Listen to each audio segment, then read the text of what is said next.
go. Hello everyone, welcome to Sloughs Finest. If you're watching us on YouTube, make sure you go down there, hit that like button and subscribe. And if you're watching on Spotify, thanks for coming, and we hope you drop us a follow on that as well. We'd like to thank our sponsors for the new year, which is Mark's Motor Magic and Shore Screen Products. Thank you to both companies, and we look forward to working with them in the coming year. The coming year starts in about an hour and 20 minutes time.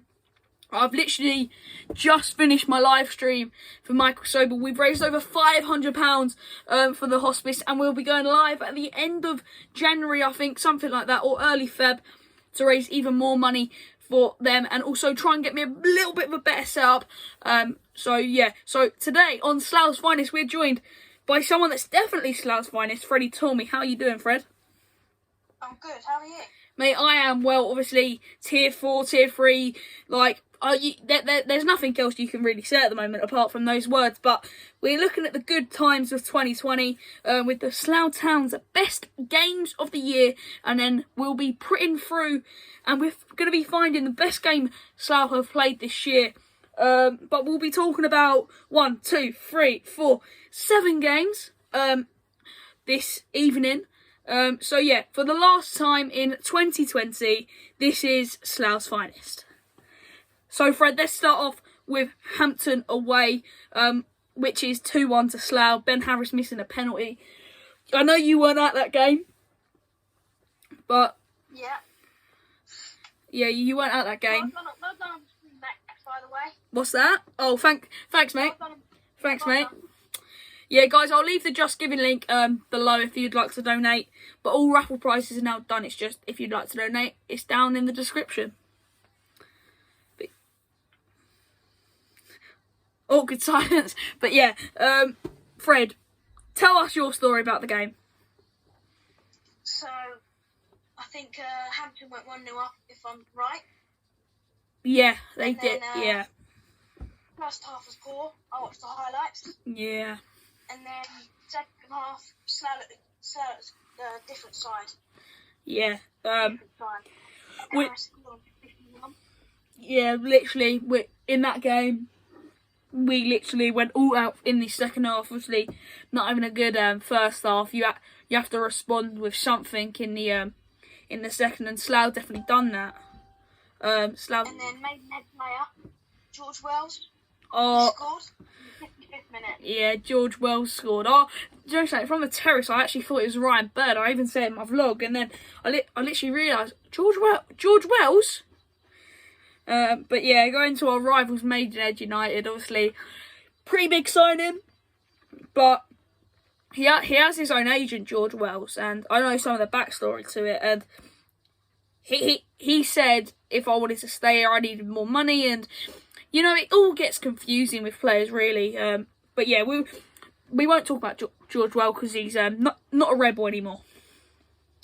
He's a good player, though. Yeah, good player. Also in that game, Ben Harris missing a penalty, which pretty huge, to be honest. Like, I think the score was like 2-1, and he nearly smashed a fan, I think. He literally missed it. He literally missed it, and it smashed, literally, it hit like the top of the barrier, and luckily it like bounced up on the terrace, so it hit the roof, and then someone caught it, but someone could have died. Yeah, I think it would have secured the game as well. Yeah, but obviously we still got the win, 2-1. And now this is another one that Fred didn't go to, but he wanted to, which was Welling away, which was kind of amazing, if I'm honest. Like, the experience down at Welling, and my brother actually went to an away game. Lewis went to that one, and I think I called it limbs in the away end. Obviously, probably not as much limbs as Dorking, but honestly, when we got into that little stand, the security guard coming over, get out of the stand! And we're like, no, mate, cheerio. And every time he's got like, oh, get out of the stand, you just hear, I would walk 500 miles at Amber Submarine. And funny enough, in that game, coronavirus just started, and a Slough fan started singing, Slough Town Quarantine, Slough Town Quarantine, Slough Town Quarantine. And then who would have known a month later or something like that, we'd be into a worldwide pandemic that we're still in now, and we're in tier 4. Freddie lives in Sloughs, I live in London. But yeah, we're both in tier 4, so it's not the best, is it? No, it's not good at all, but we want to get this virus over, don't we, really? Yeah, obviously, Trent, Bakes, Unders, all coming from that game. We've never really stood near the dugout, as there was usually no way we could because there was no stand. But this time there was a huge stand just behind the away dugout, so we filled. I reckon there was maybe 100 of us standing in a seated stand. They tried charging us like 2 quid each. Someone come round with a bucket saying 2 quid each, come on, and then all Slough fans just rejected it, and then at the end of the game, there was 5 security guards escorting us out. And I got Trent's gloves at that game. I got Trent's gloves at that game. I remember. Oh, really? Yeah, I remember. I got Trent's gloves from that game. Now that was the first time I got Trent's actually. But yeah, Oh, really? yeah. Now this is probably my game of the year. Dorking. Sorry about this, guys. We're filming this at pretty much 11 PM at night, so if you hear me yawning, I'm really sorry. And I've just done a 3-hour live stream, so. But we're trying to do it. As well. So yeah, Dorking away, 5-3. What a game that was! What a game! I don't think I've experienced a game like it before. Bloody hell! Look at this. But yeah, there's not really much else to say.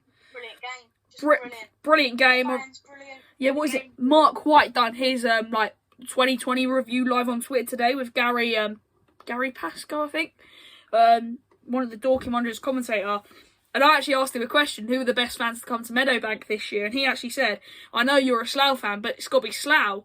And surprisingly enough, he said the year before that was Haringey Borough, and they both stood in exactly the same place, same conditions, rain, Dorking fans went inside, and all the away fans stayed out. So, yeah, what a game that was. That's why you see me probably recommend it quite a lot when I'm on my YouTube. But yeah, Freddie, any words you want to say about the Dorking game? Nothing else much to say, is there? Yeah, you were at that game.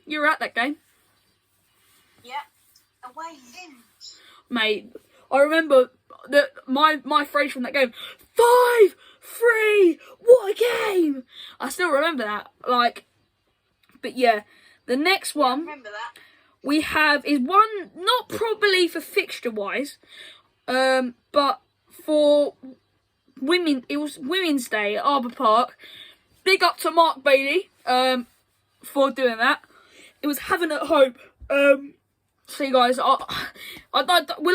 and Freddie are planning to go for a late night tonight. Do the 2020. Well, finish 2020 with a bang. But will we even last, Fred? Will we even last? I'm sure we'll last. Hopefully we will. Maybe with a couple of yawns. Yeah, get through it. But yeah, Mark Bailey. Obviously his job at the club was affected by Corona. He was his job is bringing fans through the gate, and obviously at the moment he can't do that. No fans. Yeah. So he said I've already talked to him. He's coming on the podcast to talk a little bit about it very soon. But till then, let's obviously we are averaging about, would you say 700, 800 each game? Yeah, I'd say that. At some games we had 1,000. Women's Day we had about 1,000. But it rained that day, so think of all the fans that would have come if it didn't rain. But yeah, that was a big day for the club as a whole, if I'm honest. Doing a Women's Day, and then I think we had another day down there where it was NHS, ambulance, police, fire brigade, all got in for free as well. And that was all done by Mark Bailey. Yeah. So big up to Mark Bailey on that side. And then something called coronavirus came around, and it suspended all football. Actually, there's one game I've missed off here. There's one game I've missed off here, which is Weymouth away. I know you weren't there, but I made the trip. I was going to go with people, but they pulled out, so we drove down there ourselves. Brilliant away day. And I don't think I would ever forgive myself if I didn't go to that game. Only because there would be no game. We haven't been to a league game since. So, what is it? I remember we was in the bar for that game. Someone come round buying 50-50, like selling 50-50 tickets. And someone shouted out, "What's the price? Hand sanitizer." and she said, "If you win, I'll give you some hand sanitizer." It was like, I'm in. And he actually bought tickets. Which was really... Wow. Yeah. But yeah, then arcade. Guys, if you know me, I love a seaside away day.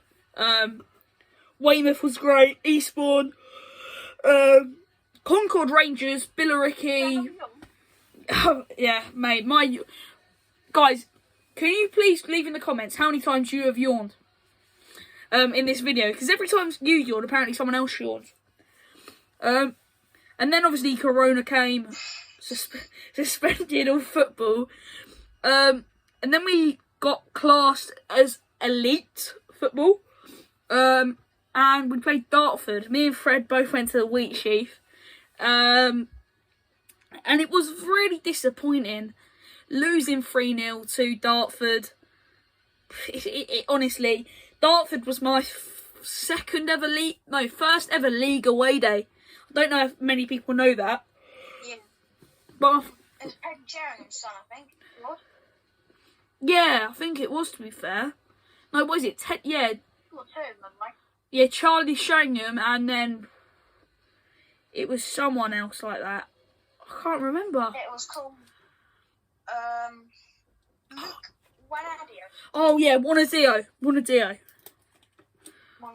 isn't it? Yeah, And look. then Charles Sheringham. Yeah, like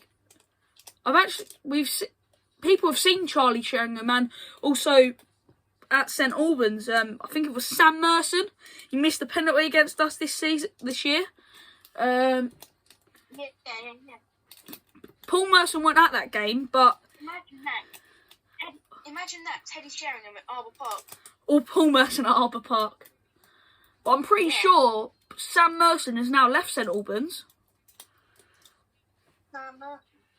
Yeah. I'll put the link in a minute. Yeah. And I'll get back to you. Yeah, while Fred looks him up, we'll talk about the playoff game. Obviously losing to 3-0. First off, Sam Merson. In the first half, Sloughs looked like the dominant side. Something happened at half time. What Dartford done a certain tactic, it worked. 3-0. But, you know, I think some of it was like in the heads of the club, obviously hosting the game, costing quite a lot of money to get not to get Arbour Park, but put the stuff in Arbour Park to make. I've got my fan in the crowd. I tried supporting it. We donated to the crowdfunder. But honestly, that game, we deserve better for the season we had. I feel. Yeah, definitely. I agree. Well, to be honest, you could call our 2020 Dartford, because we played them in the FA Cup, FA Trophy. We played them in the league this year a few times. So, honestly, we've played them so many times, haven't we? Dartford everywhere. Dartford everywhere we go. Yeah, you know that Sam Merson that we were talking about? Yeah. He still plays for St Albans. Oh, He's 25. Oh, he still plays for St Albans. Oh, I thought he left. Let us know in the comments, guys, if you know that. Because I thought I saw us. And now we'll move on to Dartford FA Cup. Obviously, our young striker from Academy 23, Adder. I'm not going to try and pronounce his surname, because I'll probably say it wrong, but I'm just going to call him Adder, which was his first name. He got fouled, got injured, hasn't played for Rebels since. But I think it was Jack McKnight that stood up to that, took the pen, and we went and scored. So that was a big one. Then we lost then we lost to Bath in the next round. And then, funny enough, our next trophy competition, with no Bergs and Bucks Cup this year, it was the FA Trophy. Look at the draw. Dartford. Surprisingly enough, it was Dartford. go 2-0 up by Josh Jackman, Warren Harris. I had a Warren Harris shirt in the raffle as well. Signed and match one from last season. Bit like the Manny shirt, which is up there. But yeah, like, honestly, I thought, oh, right, let's win this.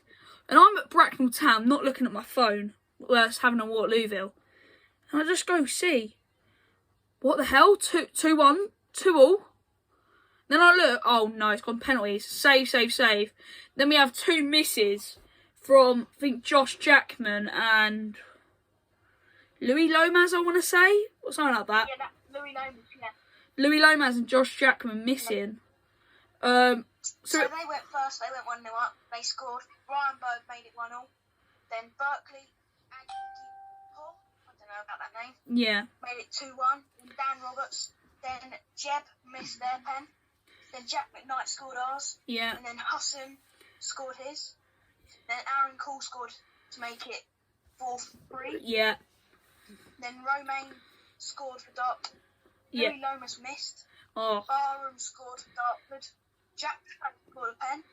And then Whitener scored for Dartford. Then Josh Jackman missed. Yeah, so, And then, yeah. sadly. And there's one game left that we can talk about. This game is probably one of the only ones that we wish we was probably there at the terrace. And that was Slough Welling, 4-4. I watched it. I watched the game on the stream. Absolutely unbelievable. Going, what was it, 3-0 down, 4-0 down? 4-1 down, yeah. 4-1 down we go. And then we get back and we're like, I'm just sitting there like, come on. This is absolute disgrace. Go score. Come on. I jump up, come on. 4-3. Hang on, we've got a chance here. We're on the attack. Keeper swipes Max Woolsfold's legs, or Warren Harris's legs, falls to Max Woolsfold, and Max Woolsfold strikes it straight away into the goal, and Slough drew the game. But I think Baker came out and said that's not good enough, and it definitely ain't good enough. We shouldn't have to be relying on lucky goals at the end of games, if I'm honest. It shouldn't be 4-1 down. Yeah, exactly. We should be 4-1 down. And if I'm honest, we lost 3-1 to Hungerford Town. We shouldn't be losing 3-1 to Hungerford Town. Like last year, Hungerford Town were nothing. That would sound a bit rude. That would have sounded a bit rude there, Hungerford Town and nothing. But they played so bad last season. And then we see them this season. They've changed, and Slough have changed. But have Slough changed in a good way or a bad way? And at the moment, when I'm looking at it, it's not a good way. So hopefully, when we go into, yeah, I think, yeah, if it weren't for Corona, Hungerford would be in the was it Southern League and be in the same league that Slough had to come up. But like, I'm not gonna say anything. Hopefully, Slough. I think the main priority for Slough now is to honestly just stay up and survive as a football club. Yeah, exactly. Just need to forget about the season. Just stay up, and then rebuild next season. Yeah, I reckon Slough. I've been talking to fans and sorry about this. I've been talking to fans and other people at the club, and they've all said we need the 12th man. Let me just have a quick sip of water. They've all said we need the 12th man. So, and if we don't have the 12th man, there could be relegation. There could be not even survival as a football club. We're getting funding from the National Lottery, but it's 10 grand, and I don't know. If in my eyes, Slough probably get more than that a month. So it's really tricky for all clubs at our level at the moment. But but then if you look at the table, the teams that are near the top, they don't get the best attendances. Yeah, exactly. So, and then when you look at like the teams near the bottom, like Bath, look at the attendances they get. Look at the attendance Ebbsfleet get. They're 13th. Look at the attendances that Slough get. Look, it just all matches up, doesn't it? So, we'll end the podcast here. Thanks everyone for supporting us. Me and Freddie should be filming some more content in the new year. Have a good one. From Sloughs Town Vlogs, Max and Freddie. Freddie, what do we have to say? Goodbye. Goodbye.